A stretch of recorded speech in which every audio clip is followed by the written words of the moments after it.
最近西安疑似拍到飞龙的视频，大家都刷到了吧？一时间什么灵气复苏、百年之期已到的言论甚嚣尘上，甚至有神秘网友晒出了自己收藏的龙鳞。这个世界究竟还有什么是我们不知道的？早在《史记》《左传》《九州妖记》等传世文献里就记载了龙的存在。更离谱的是，在余下之际还出现了擅长养龙的家族幻龙氏和玉龙氏。屏幕前如果有姓刘的小伙伴，快去翻一下族谱，很有可能你就是玉龙氏的后人。而近代关于龙的传闻也并不少见，我给大家列几个关键词，感兴趣的可以搜一搜，绝对炸裂。这其中最有名的也是最具争议的，肯定还属发生在上世纪30年代辽宁营口的坠龙事件。有人说它是倭国对于当时我国国运的映射，也有人说它是一个集体性的造假运动。那营口坠龙事件的真相是什么？究竟有没有龙这样的生物存在？故事还要从21年前的那个早晨说起。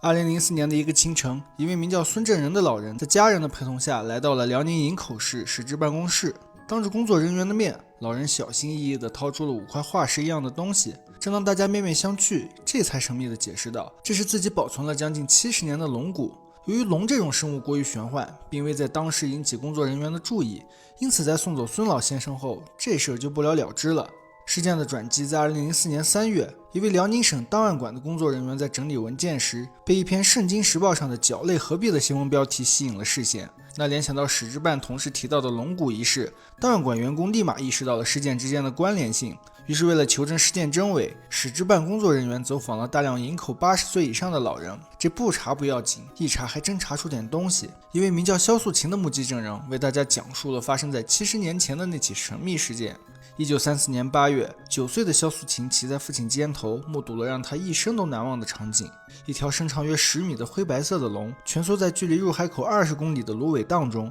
只见这条龙牛头鹿角，身披鳞甲，双爪垂落，空气中还弥漫着腥臭的气味。面对这天降巨龙，周遭百姓都将其视为不可侵犯之神物，因此大家都为它搭棚泼水，还有僧人诵经超度。不久之后便暴雨倾盆，这龙也消失得无影无踪。然而在几天后，这条巨龙又在距离入海口10公里的地方再度坠地，还一度撞毁渔船，压塌民房，并造成9人死亡。尸体被发现时，周遭遍布大量挣扎的痕迹，而龙的皮肉也已全部腐烂，只剩下10米左右的骨架，身体上掉落的鳞片足足装满了2桶竹筐。而那张模糊的新闻配图便是当时情景的全部记录。根据当时的报道，辽宁营口市第6警察番署还曾派发轮船，把尸骨运往附近西海关码头附近的空地陈列数日。当时这件事情可谓轰动全国，不少人曾不远万里跑来现场，只为亲自目睹龙骨的真迹，甚至导致去营口的火车票还一度涨价。后来骨架保存在营口一个师范学校做标本，因战争时期社会混乱，最后经下落不明神秘失踪。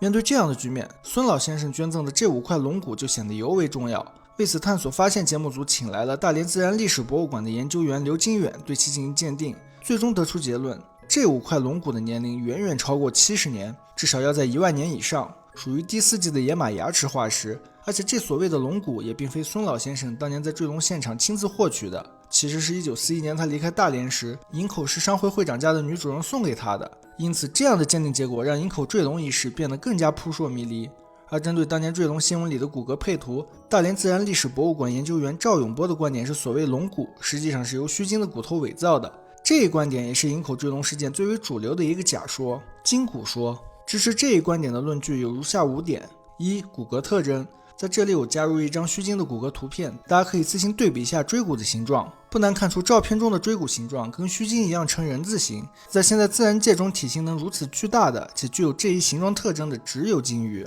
2. 短小的颈椎，这意味着这个生物一定拥有粗壮且短小的脖子，且前肢一定距离头部更近。这样的描述与神话中龙的形象严重不符，反而更贴近须鲸的颈椎样式。3. 头骨形状，在头骨这里我们并没有看到牙齿特征以及下颌骨，反而更像鸟喙，还有龙角的位置也并不合理，长在眼睛后方靠下的位置，更接近颧骨，这个非常容易造成视野遮挡。加之它短小粗壮的脖子，可想而知，如果真的是这个造型，那回个头得多不方便。4. 龙骨摆放错误，照片中的龙骨摆放极其不讲究，且拼接痕迹明显，有几节椎骨的神经肌朝向还是反方向的，而且缺少肩胛骨以及四肢的骨骼，这样的配置很难不想到是须鲸骨骼套内重组的结果。5. 辽宁营口是沿海城市，坠落最后的发现地离入海口仅10公里，且早在坠龙事件发生之前，报纸就有刊登过鲸鱼搁浅的事件消息，因此结合这些信息，金古说就显得合理多了。但在2004年《走进科学：破解70年谜团》这一节目播出后，这一观点引起了当年那些目击证人的强烈反对。由于这些目击者的数量较多，且他们的证词又能和当年的报道相吻合，这也就引出了营口坠龙的又一假说——蒸笼说。这一论点除了上述提到的目击证人支持外，还有一些我们确实容易忽略的因素，比如辽宁营口作为一个沿海地区，有那么多的渔民，如果是须鲸的骨头，他们会认不出来吗？再者，须鲸的椎骨共有56节，而坠龙现场的龙骨只有30节不到，数量上完全对不上。当然，这些在我看来并非蒸笼说的有力支撑，只能说他们在一定程度上否定了金骨说，但否定的并不彻底，毕竟龙骨的椎骨朝向都存在摆放错误，数量上有差距也是情理之中。加之坠龙现场有大量挣扎的痕迹，因此我个人认为营口坠龙可能确有其事，但报纸如此大费周章的宣传可能另有目的。说到这儿，就不得不介绍一下这个《圣经时报》了，它是解放前辽宁地区享有一定知名度的报纸。需要注意的是，《圣经时报》是由日本人中岛征雄于1906年在沈阳创办的，隶属于日本外务部，是日本军国势力在东北地区的主要喉舌。